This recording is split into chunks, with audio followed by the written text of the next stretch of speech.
তো আমি আর বেশি কথা বাড়াবো না। আর কারো যদি কোনো বিষয়ে কোনো কিছু প্রশ্ন থাকে বলতে পারেন। আর সবারই আগে কথা, বিপদ ফেলা প্রশ্ন করেন না। উনি কিন্তু আমি সব কিছু বোঝো না, স্টার সেট আপ দেয় গ্যাঙ্গেরে সেটাও জানো না, কিন্তু এই প্ল্যাটফর্মে কাজ করতে আসে যতটুকু শিখেছি সেই আলোকে কথা বলবো। কারো কোনো প্রশ্ন আছে? না থাকলে আমি বিদায় নিব।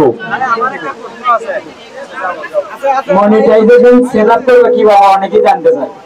এই যে মগ্নগত ফেলানেন মুই তো কোন মিনিস্টার সেটা করে পারো না। তোমার যদি কারো প্রশ্ন থাকে, ভাই কাজ করবো ক্যাঙ্গেরে করলে কি হবে, ক্যাঙ্গেরে পোস্ট করবো, কখন পোস্ট করবো, এলো প্রশ্ন করে তোলা। আমি মূলত আমার পার্শ্ববর্তী শ্রদ্ধাভাজন বড় ভাই আছে, আমি আমার কাছে ভাই কান্দিয়া রাহাত ভাই, আমি তার কাছ থেকে সেট আপ করে নিছি। এটা আমার মানে অস্বীকার করতে কোনো অসুবিধা নেই, কারণ আমি যেটা জানি না সেটা নিয়ে কথা বলবো না।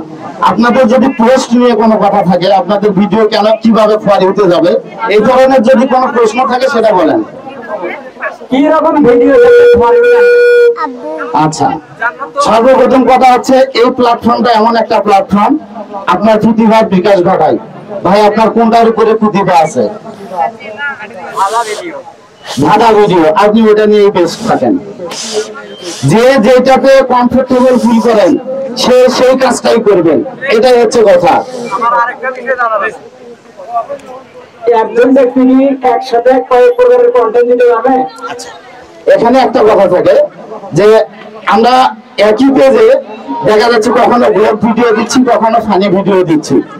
তো এখানে আসলে দিতে কোনো অসুবিধা নেই, তবে এখানে একটা বিষয় হচ্ছে ফেসবুক যখন আমরা ভিডিও গুলো পাবলিশ করি, লক্ষ্য করে দেখবেন যারা ফানি ভিডিও দেখে তাদের কাছে ফানি ভিডিও গুলো বেশি যায়, যারা মোটিভেশনাল ভিডিও দেখে তাদের কাছে সেই ভিডিও গুলো বেশি যায়। তো আপনি এখন ফানি কন্টেন্ট ক্রিয়েটর না ব্লগ ক্রিয়েটর, এটা ফেসবুক বুঝতে পারে না। তো আপনার ভিডিও গুলো কার কাছে পৌঁছাবে ফেসবুক নিজেই বোঝে না, আপনার ভিডিও ভাইরাল হবে কিভাবে। তাই যদি সম্ভব হয় এক ক্যাটাগরির ভিডিও করার চেষ্টা করবেন। ভাই আর কারো আছে প্রশ্ন? কারো নাই? আচ্ছা, হ্যাঁ শেষ করতেছি। দিনে কয়টা করে ভিডিও পোস্ট করা লাগবে, এটা হলো আপনার সময়ের উপর, আপনার নিজের উপরে। একটা মানুষ, আমি উদাহরণ দিচ্ছি, একটা মানুষ দিনে 3 বার ভাত খায়, এমনও মানুষ আছে দিনে 1 বার ভাত খায়। যে মানুষটা দিনে 3 বার ভাত খায় তাকে যদি দুপুরে খাইতে না দেন, ওই কিন্তু ছটফট করতে থাকতে পারবে না, শরীর ক্লান্ত হয়ে যাবে।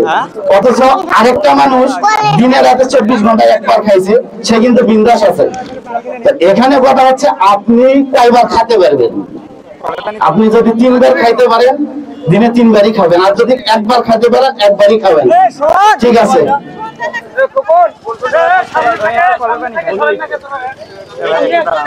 ভালো থাকেন। সর্বশেষ আপনাদের ভালোবাসায় আমরা মুগ্ধ, আপনাদের কাছে কৃতজ্ঞতা এবং ভালোবাসা প্রকাশ করে বিদায় নিচ্ছি। ভালো থাকবেন, আল্লাহ হাফেজ। আমি আর মনে হয় দেরি করবো না।